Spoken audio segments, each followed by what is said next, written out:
or how I sobbed, envisioning my family weeping at the news.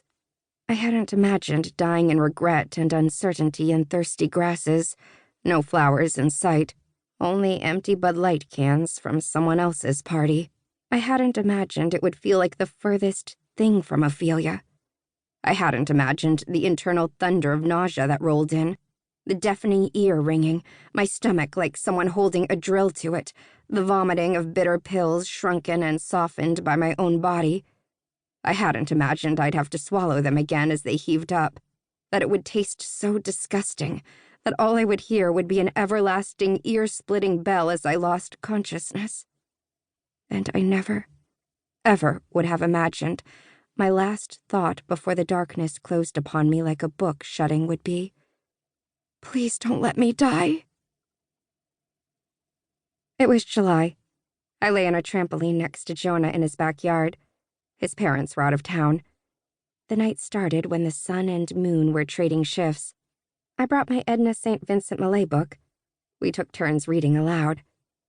Am I kin to sorrow? Are we kin? That so oft upon my door, "Oh, come in." Nothing turns me on like poetry read aloud. So soon our clothes were half off, our breath shallow, sweat cooling on my face, the hot night air feeling like not enough, never enough, in the best way. His hand was on my hand. My gaze was up to where the stars swam in a black, forever sea. Dark shapes of leaves seemed to shiver our names. Life moved through me, wild, alive. I was so in love it was a scream and not a feeling. Jonah and I were eternal in that moment. We were in the eye of that hot summer night. I could feel his pulse in our grasped hands, and it could have been my own. "I want all of life to be like this," I said. "Journey," he told me. "It can't." I knew he was right, and yet I still didn't believe him. I wrote a note to myself that night in the back of the Edna St. Vincent Millay book.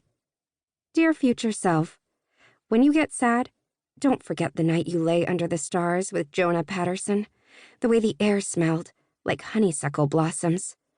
The warmth of him, the way the atmosphere darkened so gradually you barely noticed until it was night." If you could look at a graph of my life, at the events and resulting moods that shaped it up until my suicide attempt, it would resemble a jagged mountaintop. Sharp peaks drop gut-wrenchingly into valleys. No plateaus. But is that a negative thing? Sometimes it's been heart-burstingly wonderful. My love can swallow the whole world. My sadness can eclipse it. It's always been that way, since I was a kid. My parents called them big feelings. I threw epic tantrums when I didn't get my way, screamed loud enough to wake the neighbors, bawled at sad movies. But I was also funny and made people laugh. I loved art and singing. My little sisters followed me everywhere and hung on my every word.